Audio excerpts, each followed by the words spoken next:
पूरे सिख कौम के नाल अस खड़े। सिखा का एक इतिहास अस अगर बचे नहीं तो गुरु गोबिंद सिंह जी महाराज और गुरु तेग बहादुर सिंह जी की कुर्बानियों की वजह बचे। ये जो कुछ कश्मीर हो रहा है ये जानबूझ के साजिश हो और इसनों अस कदे बर्दाश्त नहीं कर। नाकाबले बर्दाश्त चीज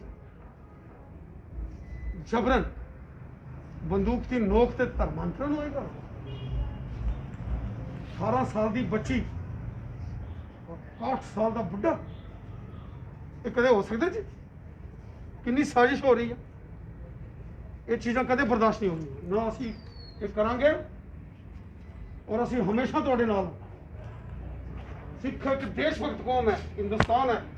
कश्मीर के अंदर जो सिख है वो हिंदुस्तान का तिरंगा झंडा है।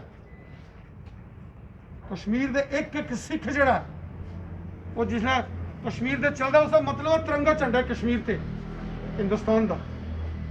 और ये साजिश सिखों के खिलाफ नहीं है, हिंदुस्तान के खिलाफ साजिश है।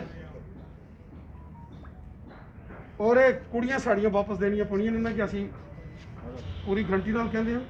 नहीं तो नारा आएगा कि चलो फिर लाल चौक फिर उठा आमने सामने का बोले सोनिहाल गुरु जी का खालसा कुछ के साजिश और इसमें अस कदे बर्दाश्त नहीं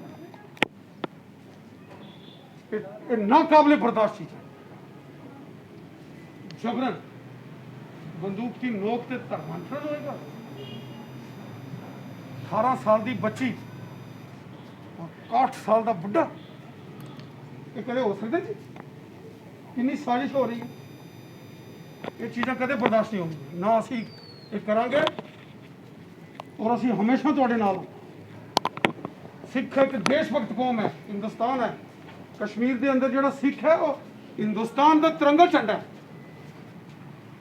कश्मीर के एक एक सिख जड़ा वो जिसने कश्मीर से चलता उसका मतलब तिरंगा झंडा है कश्मीर से हिंदुस्तान का। और ये साजिश सिखों के खिलाफ नहीं है, हिंदुस्तान के खिलाफ साजिश है। और ये कुड़ियां साड़ियां वापस देनिया पड़ियां ने कि असी पूरी गारंटी नाल कहते हैं। नहीं तो नारा आएगा कि चलो फिर लाल चौक फिर उठा आमने सामने का बोले सोनिहाल गुरु जी का खालसा वाहिगुरू जी की फतेह।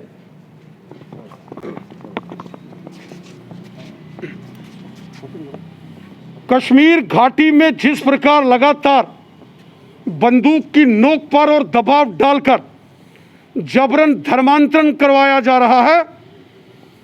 पिछले 3 महीनों में कश्मीर घाटी में 11 सिख परिवार की बेटियों को जबरन उनका धर्मांतरण कराया गया है।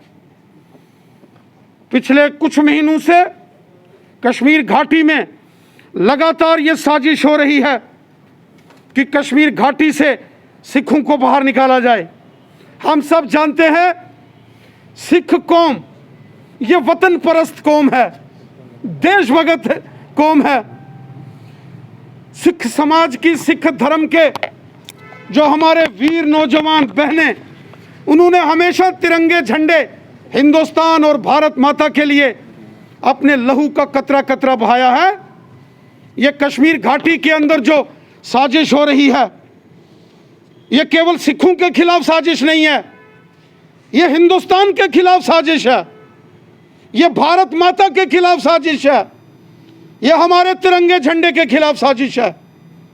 1990 के दशक में पहले कश्मीर घाटी से कश्मीरी पंडितों को निकाला गया और अब जानबूझकर वहां यह साजिश की जा रही है कि कश्मीर घाटी से जो सिख अमन पसंद हैं, भाईचारा बना के रखने वाले हैं, उनको वहां से निकालने की एक साजिश हो रही है जिसे हम किसी कीमत पर स्वीकार नहीं करेंगे और बर्दाश्त नहीं करेंगे।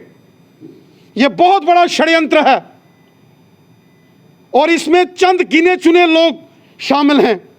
कश्मीर के अंदर भी जो हमारे मुसलमान भाई बहन हैं, जो अच्छे पढ़े लिखे समझदार लोग हैं, वो इस बात को समझते हैं, उनको भी तकलीफ है कि ये जो सारी साजिश हो रही है ये बहुत गलत है। लेकिन कुछ ऐसे लोग हैं जिन्होंने हमेशा कश्मीर घाटी में अमन, शांति और भाईचारे में खलल डाला है। एक बार फिर वो साजिशें कर रहे हैं। हम उनको भी चेतावनी देते हैं, वार्निंग देते हैं कि सुधर जाओ, वरना तुम्हारा अंजाम ठीक नहीं होगा। मैंने जम्मू कश्मीर के माननीय उपराज्यपाल श्री मनोज सिन्हा जी से भी बात की है, जम्मू कश्मीर के डायरेक्टर जनरल ऑफ पुलिस और जम्मू कश्मीर के चीफ सेक्रेटरी साहब से भी। जो कश्मीर घाटी के अंदर सिख परिवार की बेटियों को जबरन मतांतरण किया गया, जिनका धर्मांतरण किया गया है, इस मामले पर बातचीत की है। केंद्रीय गृह मंत्री अमित शाह साहब ने भी कहा है कि इस सारे षड्यंत्र को जो है वो बर्दाश्त नहीं किया जाएगा। हम चाहते हैं कि जल्द से जल्द जो हमारी सिख परिवार की बेटियां हैं, जिनको जबरन दबाव बनाकर उनका मतांतरण किया गया है, और ये जो छोटे वीडियो बना के एक बेटी के वीडियो बड़े वायरल किए जा रहे हैं, ये भी एक साजिश है। इस पूरे मामले की इन्वेस्टिगेशन होनी चाहिए, जांच होनी चाहिए कि इस प्रकार की जो साजिशें चल रही हैं, हम इसको किसी कीमत पर ना तो बर्दाश्त करेंगे, और हमें अब सिख परिवार की बेटियां वापस चाहिए, वरना इसके परिणाम ठीक नहीं होंगे। राणा साहब, अभी भी कुछ लोग जो सोशल मीडिया का दुरुपयोग कर रहे हैं और लगातार कभी कमेंट, कभी इस तरह का माहौल क्रिएट कर रहे हैं। कुछ लोग हैं कश्मीर घाटी के अंदर, सारे लोग ऐसे नहीं हैं। बहुत सारे बड़ी तादाद में कश्मीर घाटी के अंदर रहने वाले जो हमारे मुसलमान भाई बहन हैं, उनको भी तकलीफ है, वो भी परेशान हैं, वो भी साजिश का शिकार होते हैं। ये चंद गिने चुने मुट्ठी भर लोग हैं जो इस प्रकार के षड्यंत्र करके भाईचारे में खलल डालते हैं, जो इस प्रकार के षड्यंत्र करके अमन में खलल डालने की कोशिश करते हैं। उनके इस षड्यंत्र को हम किसी कीमत पर पूरा नहीं होने देंगे। बहुत जल्द हमको अब तीनों की तीनों सिख बेटियां सुरक्षित घर में चाहिए, वरना इसका अगर ये नहीं हुआ तो इसका अंजाम बहुत खतरनाक होगा। श्री अकाल टकराएगा, चूर चूर हो जाएगा, जो हमसे टकराएगा, चूर चूर हो जाएगा, जो हमसे टकराएगा, हम तमाम मैं अपने तमाम सिख भाई बहनों को यह विश्वास दिलाता हूं कि भारतीय जनता पार्टी पूरी तरीके से अपने सिख समाज के साथ खड़ी है। हमारे खून का कतरा कतरा भी अगर हमारे सिख भाइयों के लिए हमको लगाना पड़ेगा तो हम इस कुर्बानी से पीछे नहीं हटने वाले हैं। हम गुरु गोविंद सिंह जी महाराज और गुरु तेग बहादुर जी महाराज और गुरु गोविंद सिंह जी महाराज जी के 4 साहबजादों की कुर्बानियों के कारण आज यहां हैं। सिखों का एक इतिहास रहा है देशभक्ति का, वतन परस्ती का। सिख का दूसरा नाम है हिंदुस्तान, तिरंगा झंडा। इसलिए ये कश्मीर के अंदर जो साजिश हो रही है, ये खाली सिखों के खिलाफ नहीं हो रही है, ये हिंदुस्तान के खिलाफ हो रही है। और जो साजिश में मुलव्वस हैं, छोड़ेंगे नहीं उनको, हम बच नहीं पाएंगे। तीनों की तीनों बेटियां सुरक्षित चाहिए, नहीं तो इसके परिणाम ठीक नहीं होंगे।